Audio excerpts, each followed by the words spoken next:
Hi there, this is Ticket to Ride by Alan R. Moon. This is the Polish bought copy, but basically this is the same as normal Ticket to Ride in case you're wondering. It's by Days of Wonder, lovely looking artwork on the front on a classic sort of Days of Wonder box. It's from 2004 and it happened to win the Game of the Year in 2004 as well.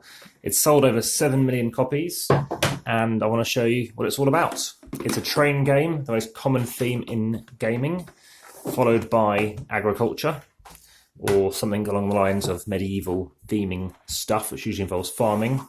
And you have a board that looks a bit like this. It's one-sided in this edition. You can buy many types of ticket to rides now, of which I think I've played 16.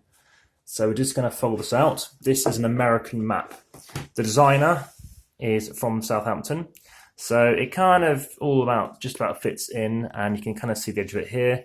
We do not need to be seeing the whole map, and to be honest, I want to kind of just leave some space at the bottom to show you how he sets it up.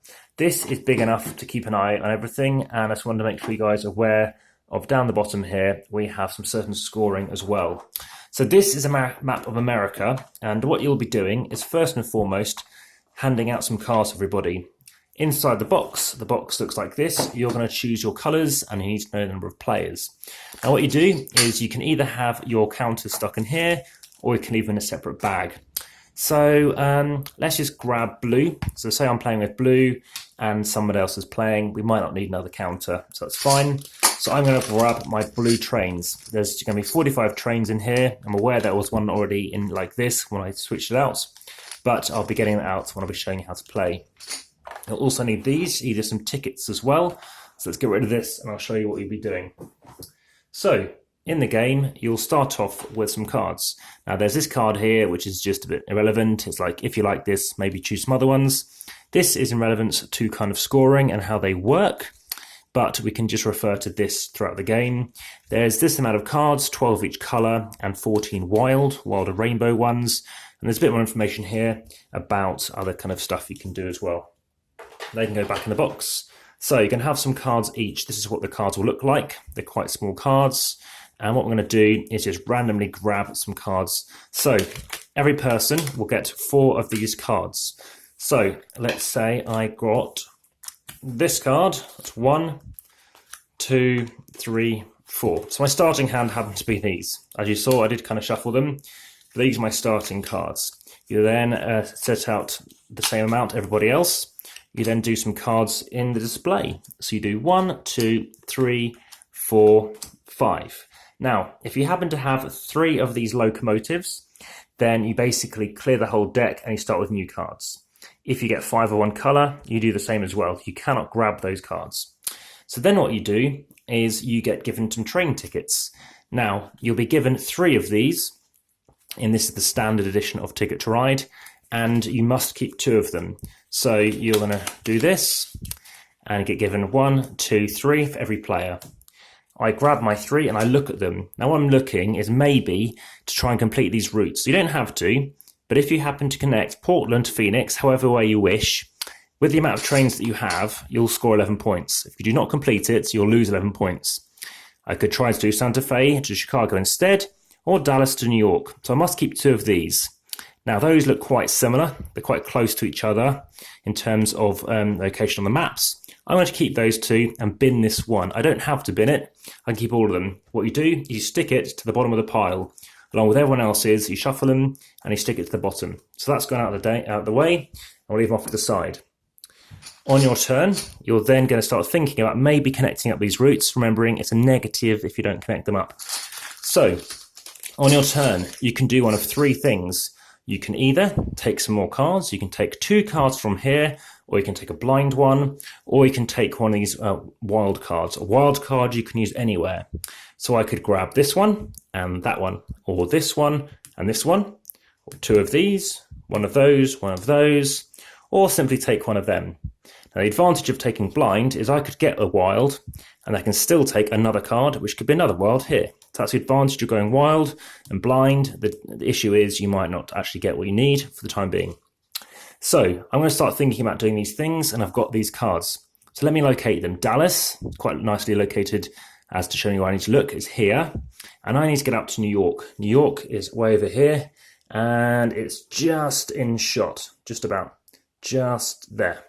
So there's New York, we've got Chicago, which is here, which is in shot as well, which is good.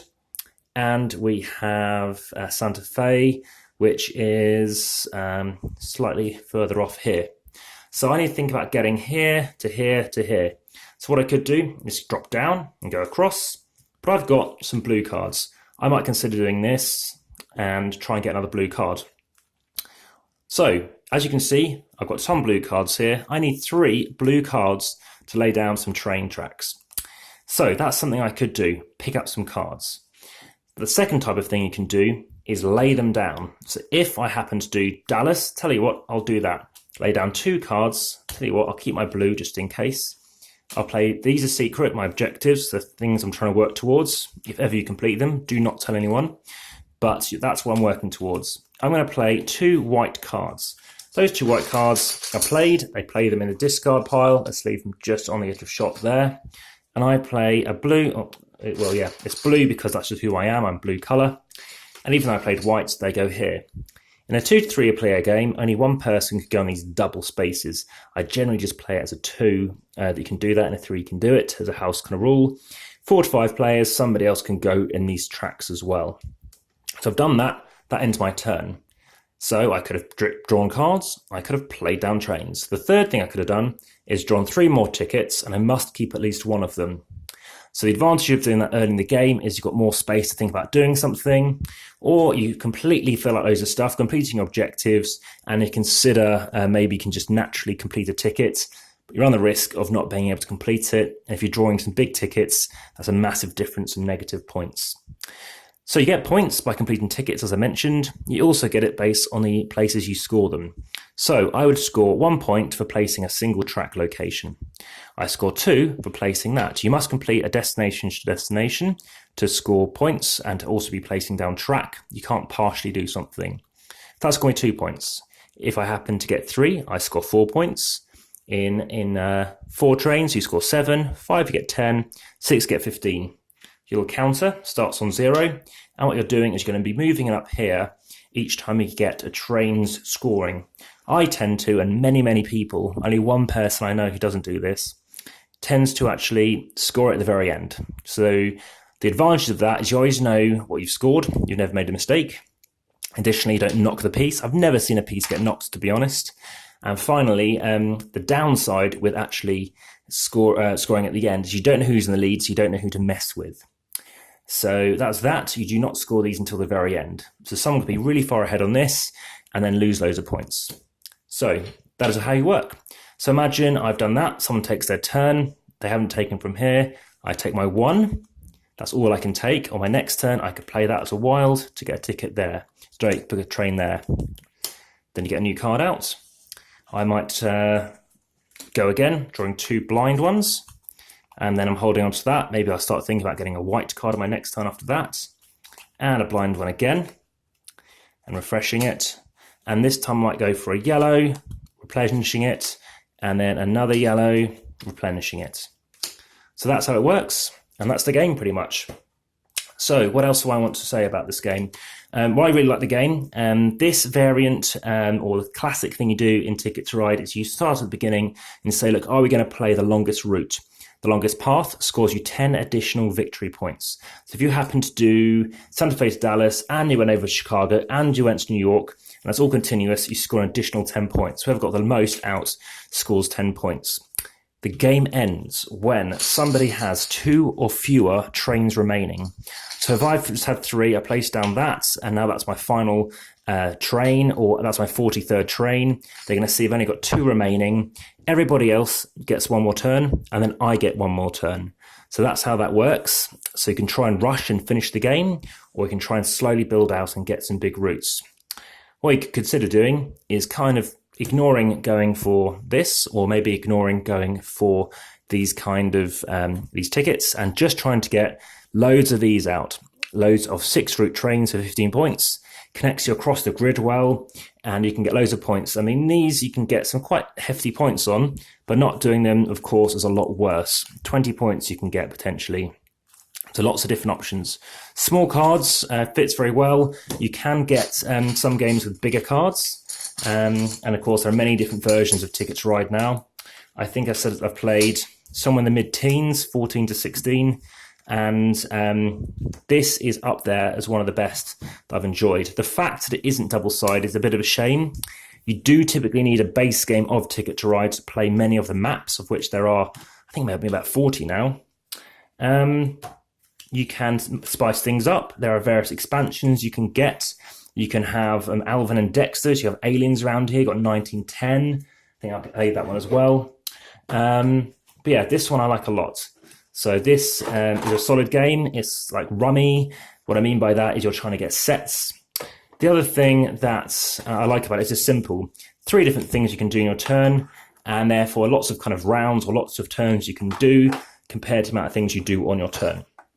The final thing that I like about it is, yeah, it fits in that kind of 25-minute spot for me as a 3-player. Apologies for that. And if you're thinking of playing it and teaching it for the first time, it's usually just under an hour. Now, the other thing about Ticket to Ride is the replayability.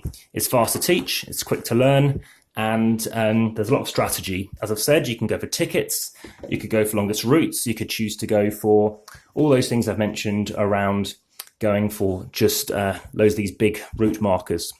And finally, you could draw loads of train cards early on. At one point, I know someone drew almost 45 cards. I'm guessing 2 reasons for that is they can get exactly what they need, but also in a way, you do not need more than 45 cards in the game because you only have 45 trains. It seems to always come with a spare train in most of their sets, but I don't normally think that's needed.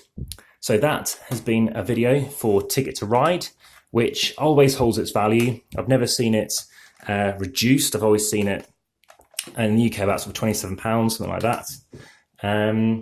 It's a shame nobody in the household tends to play it, but it's nice to know I can get it out. So all it is Polish Ticket to Ride, or Zugum Zug on the side, but 1281 is the weight. If you want to carry around the classic Kallax-sized board game box that is this game. So I highly rate this game. I give it an 8 or 9 out of 10. Always enjoy playing it. It's small, quick, and if everyone knows what they're doing, it can be a very swift game to indeed play. So I'm glad it won the award, and I hope you like it. If you're keen to see more videos, please hit the like button as well to say you like it. Please subscribe to see videos. I tend to have them uploaded in the UK when it's generally dark in the UK. And finally, if you want to see more stuff or know about more stuff, please put something in the comments notes as well. And I look forward to bringing it to you. So thank you very much. This has finally got around to doing Ticket to Ride, and enjoy your day. Take care.